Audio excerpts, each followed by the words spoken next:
Awesome. Okay, we are live and in living colors. Greetings to all of you. How are you doing? So, of course, it is time, as you can tell, for another episode of the Entrepreneur You podcast, hosted, of course, by yours truly, Heneka Watkis-Porter. A very special welcome to you if you're joining me for the very first time. And let me shout you out to those that are just joining me. You guys are so awesome. You rock. I appreciate you. Welcome. Thank you. Now, last week I had the pleasure of chatting with Shiloh Johnson. And Shiloh is really the brilliant CEO and mastermind behind compliance. Now, this week we have another amazing guest, and she is the co founder. She's an expert with valuable insights to share on building and growing successful businesses. But of course, gratitude is a must. So let me say thank you to our incredible sponsor, the Jamaica Stock Exchange, for their unwavering support to this program. Thank you so much to the JSC. With that said, let's dive right in and meet our guest. Are you excited? Let's do this. Let's do this. Tanis Jorge is my guest today, and she's a serial tech entrepreneur and author of the Co-Founders Handbook and founder of the Co-Founders Hub. With over 20 years of building startups, including one tech unicorn, Tanis is bringing her expertise and experience to founders looking to build and grow a successful business and co-founder partnership. Welcome, Tani. Such a pleasure to have you. Hi, Heneka. Nice to meet you. Thank you for having me. Absolutely. Let's do this. Let me ask you first and foremost, what do you know, if anything, about Jamaican culture? You know what? Not enough. Let's put it that way. Great answer. Not enough. Not enough. Mm, It's somewhere I'm desperate to go to. So unfortunately, I haven't yet. I don't know yeah, why. yeah. Well, you have to fix that, right? I do, very much so. Now that I have a contact there, it makes Yes. it much better. Sometimes it's better to travel to places when you know somebody. So there we Oh go. We're yeah. Oh connected. yeah. Yes, Tanis, that is cool. And I'm looking forward to hosting you. So let's do Yeah. this. All right. So we're going to be talking about the art of building a successful co-founder partnership. So in this episode, let me just go again and share with my listeners what they can expect. I'm sitting down with serial tech entrepreneur and author Tanis Jorge, as we're going to be discussing the key factors that contribute to building a successful co-founder partnership. As you would have heard, Tanis has over 20 years of experience in building startups, and of course, she has this unicorn under her belt. She's going to share insight on how to navigate the highs and the lows of working with a co-founder. So communication, shared values, trust, and all of those things, the pitfalls that can arise and how to avoid them. So get your popcorn. Yeah, we do popcorn for podcasts. I don't know. Sure. Whether you're a Of first course. time founder or seasoned entrepreneur, this episode is going to deliver with valuable advice on how to cultivate this strong and productive co-founder partnership. So let's talk about your journey, Tanis, as a serial tech entrepreneur, and how did you really get started in the industry? Yeah, for sure. So, I guess to start off, my origin story begins in high school. It was in high school that I actually met who would end up being my longtime co-founder and business partner in 4 startups that we started down the road. So, Stephen and I shared, we had lockers beside each other in high school. And over the course of 5 years, we really built an incredible friendship. And we, we did school projects together and we really became best friends. And so, I would say that it was there that we built that foundation for a strong partnership, because little did we know as we did projects together that we were actually learning how each other works and learning how to complement one another, and it ended up really serving us down the road. So after high school, both he and I chose not to do the college and university route. I don't know that we were really scholastic. We were in school more to socialize and have fun and enjoy. say. So after high school, we pretty much jumped straight into our very first venture. Stephen came to me with an idea, and it was in the identity verification space and the identity credit report space. And although I wasn't really interested in the subject matter, I was actually really excited to do a project with him ultimately. And so we started this partnership, and basically what progressed from there is every 3 years, we managed to build and successfully exit through an acquisition, a company that we had built. And over 10 years, 3 companies took us right through our 20s. And at the end of that, we kind of shook hands and said, well, that was an incredible ride and that was a lot of fun. I decided to start a family. And, but, entrepreneurship's kind of, I always joke, it's kind of like the mob. Just when you think you're out, it sucks you back in. Oh, absolutely. I'm in awe of your story, Tanis. That's an incredibly beautiful journey. And I have noticed that you have not followed the traditional route of, okay, go to school, get a great education, university, then you're going to come out with a great job so that you can, be there and be what they call it, promoted, and and then you retire and all of that stuff. Like none of that. You decided to do other than that. Why though? That's a great question. So, I think there's a few different things. So, I actually would accredit to my family and my upbringing. My parents were entrepreneurs. In many ways. My dad, interestingly, he in the 70s or 60s, 70s, he had a door-to-door vacuum cleaner sales business. So you can imagine that kind of industry. But through that, he really learned the art of sales and the art of success principles. And so I grew up with that. My dad constantly telling me, hey, everything is just a numbers game. Just work hard and eventually you'll succeed. And they really just promoted that lifestyle. And so that was really modeled to me. And I saw often most of the successful people in my circles and even in school, my friends in school, their parents were not necessarily academic. They were maybe in development, construction, or they had, but all the line through it all is they were all entrepreneurs. And so to me, I really saw that as an avenue. I was, like I said before, I wasn't scholastic in school. I didn't really fit the mold of a person who cared or excelled in that traditional education system. So I knew, though, I was creative and I had grit and I had a work ethic, and I just needed that one topic, that one thing that I could put my energy into. And so, yeah, it was never even something to consider. Wow, that's an interesting journey. And I mean, children live what they learn, and the fact that you were surrounded by that, incredible. All right. So you've mentioned that you've co-founded 4 startups with your co-founder. Yeah. Which means that, that's a lot of working together with somebody over time. You would have known him from high school, as you mentioned, but still, you would have had to make some adjustments and learn about yourself, learn about him over time. What was that process like? What are some of the things that you want to highlight from that journey? Yeah, for sure. And, it's an evolving relationship, and the co-founder partnership is actually it's very intimate, I say, because it incorporates all aspects of your life. So it incorporates your professional life, your personal life, your spiritual life, your emotional life. It is involved in everything. So I think when people go into a business partnership, they sometimes aren't prepared for that.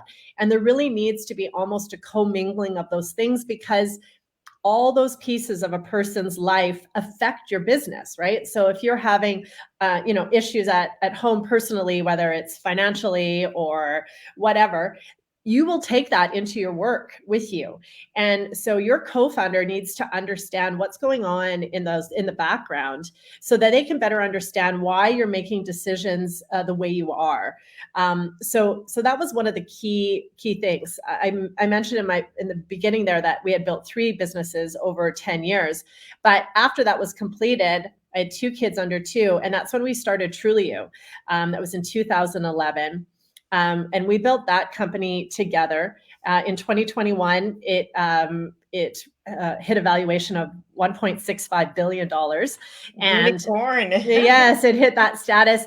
And, it was interesting because I can say in every single company that we built together, our experience was always a little bit different, because you're in different phases of your life, and the business itself is different every single time. So you're learning your skills, and you have to be malleable, and you have to be able to communicate. Of course, as I was doing all of these businesses with Stephen, I actually wasn't paying attention to our partnership, ironically. And I think we were very fortunate. We had such a great friendship beforehand, because I find typically if you're not intentional about your partnership, it more frequently goes sideways.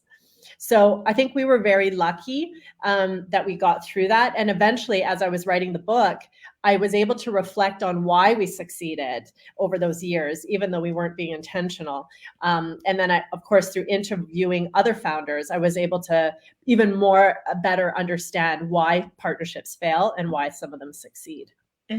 So it takes a level of, what I'm picking up is for you to be emotionally intelligent and to be aware and to not take things personally sometimes, and that kind of an understanding and empathy on both sides.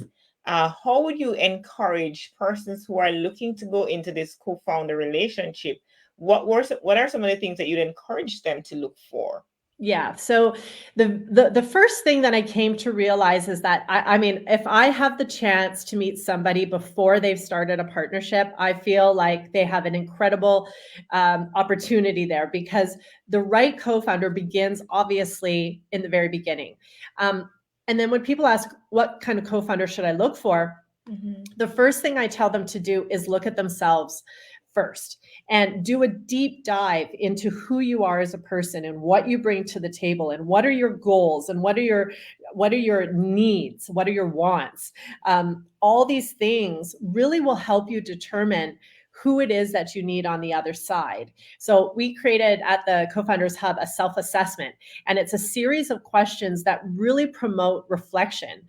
Oftentimes people, when they're looking for somebody, they go for what I call the obvious traits. That is, I'm starting a tech company, I have a business idea, I'm not a tech founder, so I need an engineer. That's automatically what I need. Or if you're starting a restaurant and you have this great idea for a restaurant and you're like, well, I need a chef.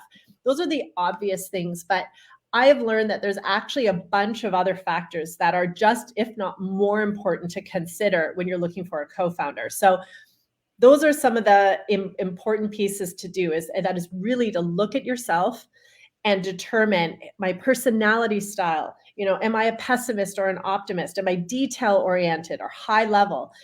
What life stage am I in? What is my family life right now? Can I put 80 hours into this startup right now? Or do I need somebody else who can? Or am I able to, but I need somebody else to come in with a more specific expertise? There's so many questions to ask that really can hone in on what are those important factors. And everybody's going to be different. So that's why we kind of created this assessment with real reflection questions, so that people can really customize and tailor their own individual circumstance. So self-reflection first is really, really important. Absolutely. So some of those common mistakes that founders are making when starting a business, just share some of those and how they can be avoided in your mind, in your opinion. Yeah. So the first one that I think would come to mind is, so let's say we're all sitting around the fire and we're brainstorming ideas, and somebody comes up with an idea for a business and their friends are there beside them and they're like, yeah, that's a great idea. And they add to the business idea and they talk about it. And then maybe over the next coming weeks and months, they continue to talk about this idea with their friend. And what ends up happening statistically, 35% of the time, people just naturally fall into a partnership with the person that they initially talked it over with. And what I've come to realize is that not everybody's cut out for the entrepreneurship journey, and not everybody's cut out to be partners together. And so you feel this sense of obligation. I've been talking about this business with my friends, but when you look at them as an entrepreneur, or even you look at yourself as an entrepreneur and you go, man, I don't know that I have the skills, the time, the capability to undertake this partnership, but I feel obligated because we were talking about it together. And so I would say one of the first mistakes many people make is that they just jump into it with the first person that they talked. And I would say this is the time to possibly really determine, is it the right partner? And if not, how can I bring them along on this journey without making them a partner, still reward them and thank them for their contribution, but help them to recognize this might not be the avenue that they want to go long term. So that would be one mistake that I do see frequently. Is there any other you want to highlight as you've observed over the years? Yeah. And then the other thing that I think people often do when they're starting a partnership is they wing it. Is they come in and they don't put anything on paper. They just do it with a handshake, and they have these expectations of one another, of what roles they're going to play in the business. And then what ends up happening sometimes is that people don't fulfill those expectations that ultimately maybe were not communicated or solidified in a contract. And so resentment, mistrust, those sort of things can fall into play. So another thing that we created at the Co-Founders Hub is something called Discovery Session. And this is about 120 questions and that we recommend people have with their business partner to really, sidestep these really difficult conversations and to really clarify what are the expectations of this partnership. Questions like, how often can one of us work? How often are we going to work from home? Or is it okay if our spouses or our children work in the business? These are really like potentially emotionally charged questions. And we really recommend that people, have these conversations ahead of time. Questions like, what is our equity split? When are we going to draw a salary? Like, are you going to start pulling from your capital now to pull a salary, or do you need to wait a year, 2 years to actually take a salary? I know for Stephen and I, our first 3 businesses, we never took a salary. Fortunately, we had income from other areas, but we never took a salary, and we scraped through and we got it. We got through it, but and that was partly because we were always in the early stages of our businesses and we didn't have a lot of revenue to pull from. So if we didn't have that conversation and we didn't know that, then there was a possibility that there would be resentment. So there's a lot of questions that, again, co-founders need to talk about ahead of time so that they aren't surprised down the road. Interesting. All right. So Tanis, what I want us to do now is spend some time, a little more time on the book, right? The Co-Founders Handbook.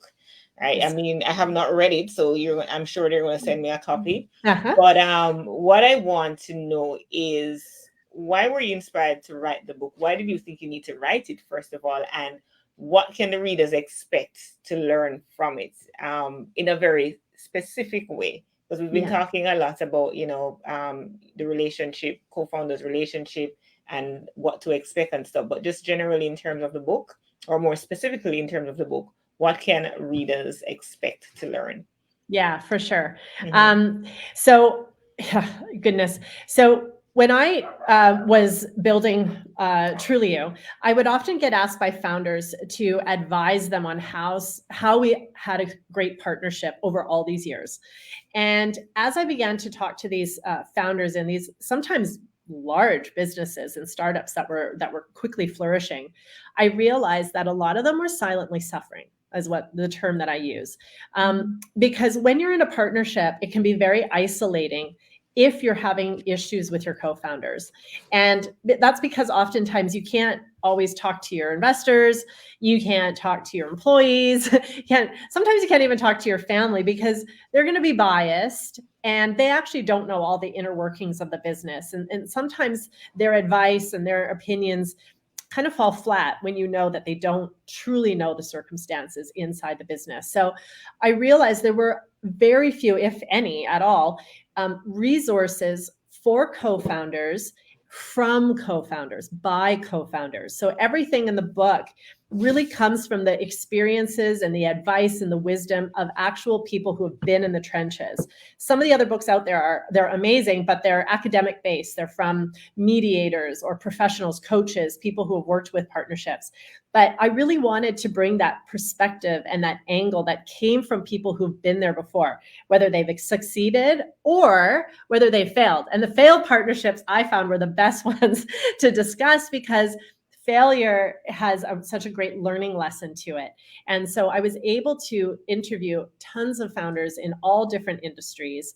And this advice comes in. So the book takes you from how to find a co-founder, how to vet them, how to formalize through contracts that partnership.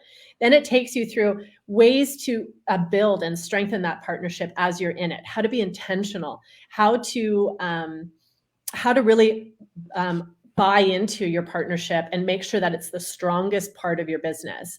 And then lastly, we talk about struggles, how to handle conflict, disagreements, tough topics such as if you find your co-founder stealing from you or falsifying anything. So how to exit a partnership. So it takes you through the entire journey. So anyone in a partnership can actually glean something from the book. And it really goes through all of that. And I felt that co-founders really needed this resource that they could read into and put a spotlight on their partnership. Sounds excellent. Sounds like an excellent book. So what I want to find out, I want you to tell me about a time, Tanis, when you would have had a disagreement with your co-founder. Let's walk through one of those moments. How was it resolved? What did it feel like? What did it feel like? What was the emotions behind it? Stuff like that. Yeah, for sure. Okay, let me think. So let's talk about maybe our time in Trulio, our last company. One thing that I found fascinating as I was going through that business is we had a lot more, I wouldn't say conflict, but we had a lot more strain within our partnership. And upon reflection, I was looking back, why was it so different this fourth time? What was so different about our partnership, about the business that really changed our dynamic in many ways? And what I realized was it was life stage. So as I mentioned before, when I started Trulio, our last company, I had 2 kids under 2. So in all my previous businesses, I had no kids. Neither did Stephen. So we were just able to commit our lives to our businesses and full-fledged, and there was nothing different. In Trulio, I had 2 kids, and I was really balancing family and work. And for me, I ended up realizing that was a balance that I wasn't able to undertake effectively. I felt like I was 50% in both parts of my life. And it was very frustrating because I'm a 100% kind of person. I love to just excel at everything that I do. And so that was a really frustrating time for me. And just with exhaustion, with family, and just all the responsibilities from starting a major startup and a Silicon Valley funded company and all these things on one side of my life, and then a family on the other. It put a lot of strain on our partnership. And for the first time, I wasn't able to be 100% committed in the business. And that really was a reflection that reflected into our partnership. And I think we couldn't in the beginning really put our finger on why were we struggling. And I think we were used to how we worked before. And then now the dynamic changed and we were struggling in that. And it took about 2-3 years before we finally recognized that we were just pulling apart in so many ways. And we had this major conversation, and I had to really go deep and go, where should I be in this business? And you talked a little bit about, the importance of being communicating and having this. And I think there's also a level of maturity that people have to bring into partnership and be willing to look at, where you fall short in the partnership and be honest and authentic and vulnerable and say, yeah, I maybe I'm falling short here and I need your help. And so we had that conversation and we really determined that, for me, that I wasn't able to be both sides. So we planned my exit. And that was a key piece for us, is to say, okay, I realized I can't be 100%, but we need somebody to be 100%. So we planned for, a year, 18 months down the road for me to be able to exit out of the day-to-day at Truly You, remain on the board, which I did over the course of the next three years. But we planned for that. And sometimes that's the case. And partners have to realize that oftentimes the partnership will end, whether it's, in a bad way, in a good way, whatever it is. So we planned for that. And that was a key piece for us. All right. And how has the relationship been since that time? Yeah, you know what? It's great. Steve and I are very good friends still. We're very fortunate. We were able to work through, again, those. And one of the things that I am so passionate about is helping people to understand that the co-founder partnership can be one of the most incredible relationships you'll have in your life. Very few times do you get to really be your true self, be authentic, be vulnerable, share life experiences, outside of maybe a spouse and children and family. The co-founder partnership has the potential to be one of the most impactful relationships you have in your life. And done correctly, it's a gem. It's priceless. It's something that you will always look back on and be like, this is amazing. So this is why I really have put this book out and these tools at the Co-Founders Hub, so that we can really build into this relationship, because it's been such a gift for me. And I know it is for so many others that I've talked to, where they say my co-founder is, my best friend, or they're my confidant, they're my rock. And they mean so much to me, me and to my family and my life. And so when I hear that, I'm so excited about that. And I really hope that for everybody. Yeah. Let's talk a little bit about the Co-Founders Hub. Yeah. Is it virtual? Is it, physical space? How is it? Yeah. So right now we are just about to launch. We are finalizing all the products and finalizing everything. So the Co-Founders Hub is a platform for co-founders to come in to get support and the resources they need to build their strong partnership. So we have tools that they can work on for yourself or for your partnership. We have what we call the 90-day Co-Founder Challenge, which is a series of 2 emails every week. And what these emails do is they help you be intentional with your partnership. So it'll give you little prods and little thinking points to how can you strengthen that partnership on a weekly basis. And the goal in this is, by the end of it, is that you really understand and you see the impact of building into your partnership and how that even reflects into your business. So we have that. And then we are just starting events, which allow people to meet co-founders. We'll have an online platform that allows people to find a co-founder if you're looking for them. And then events throughout the US and Canada that, again, help you strengthen your partnership with your co-founder, teach you communication skills, teach you ways to sort of equalize your vision together so that you're on the same page and your goals are equally aligned, where you can have difficult conversations and still know how to come out the other side progressively. So the Co-Founders Hub is that space for everybody who's a partner. Okay. And so it's open to not just persons in the US, but it's available. Absolutely. Yeah. Okay. Awesome. Absolutely. Awesome. And I'm sure you're going to tell us how to get there. But before we do that, just kind of bring it home to us as we are about to wrap. Yeah. Persons who are thinking about going into a partnership with, a co-founder, they have a startup they're putting together and they need that person to help them to make it a reality. How would you advise them right now? What would you say to them? Yeah. So the first thing I say to people who say they are looking for a co-founder, I say, great, but keep going in your business now. So finding the right co-founder can take time. It does take up a lot of time as well. So I really don't want people to put that vision that they have in their minds for a business. I have seen people who have started a business, have been looking for a co-founder, and at the same time built their business only to discover that, hey, I was actually able to get this business up and going on my own and either decide A, I don't need a co-founder anymore, or B, you know what? Because I've built a substantial enough foundation, when I go into a partnership, my equity position is going to be higher because I've already built. I can sort of negotiate a higher equity position because I'm here. So it's self-serving in a lot of ways as well. So the first thing I tell people is don't stop building your business. Keep going. So that's number one.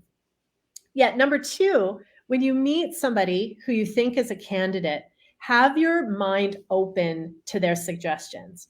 So another thing that I see happen sometimes is people come in with an idea for their business and they're so stuck on how it'll be run, how it'll be started, how it'll be executed and scaled, that when they meet their co-founder, they don't leave room for that person to be creative within that model as well. And they feel like, oh, I'm just coming in as your employee in some ways.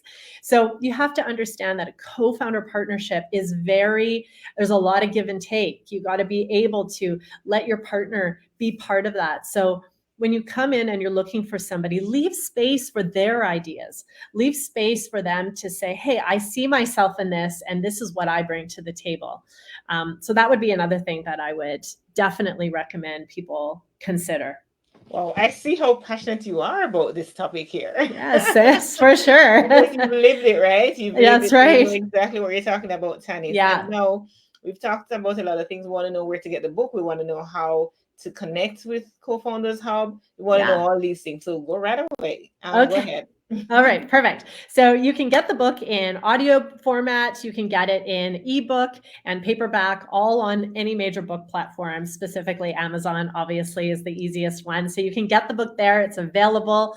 And we also have the Co-Founders Hub, which is ready to go, www.thecofoundershub.com.